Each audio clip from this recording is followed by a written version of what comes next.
ব্যবসায়ী বাড়ির ছেলে অভিনেতা দিব্যজ্যোতি দত্ত। তাকে এই মুহূর্তে অবশ্য দর্শক সূর্য বলেই চেনেন।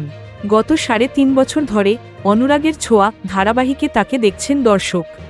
অভিনেতার বাবা স্বর্ণ ব্যবসায়ী, বহু বছরের দোকান তাদের, তাই অক্ষয় তৃতীয়ার দিনটি খুবই ঘটা করে পালন করা হয় অভিনেতার বাড়িতে।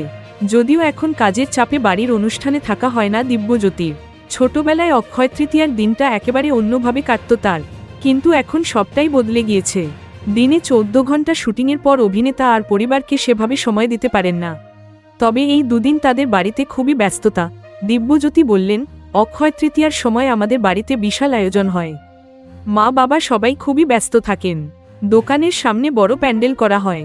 ছোটবেলায় তো এই দিনে প্রচুর আইসক্রিম খেতাম, এখন আর সে সব কিছুই হয় না, সময়ই পাই না। এই দিন তাদের দোকানের তরফে ক্রেতাদের বিশেষ উপহার দেওয়া হয়। এছাড়াও সকালবেলা ঘটা করে লক্ষ্মী, গণেশ পুজো করা হয়। তিনি বলেন, আশ্রমে ঠাকুর নিয়ে যাওয়া হয়। এই দিনই আমাদের ঠাকুরের মূর্তি পরিবর্তন করা হয়। বিকেল থেকেই তাদের শোরুমে উপচে পড়ে ভিড়। অক্ষয় তৃতীয়ার দিনটা তাই ছোটবেলা থেকেই বেশ অন্যরকমভাবে কাটিয়েছেন দিব্যজ্যোতি। তবে এখন এই দিনে শুটিং ছাড়া আর কোথাও যাওয়ার উপায় নেই। সেই সঙ্গে তার ছবির কাজও আছে। সৃজিত মুখোপাধ্যায়ের লহ গৌরাঙ্গের নাম রে ছবিতে চৈতন্যের চরিত্রে দেখা যাবে তাকে।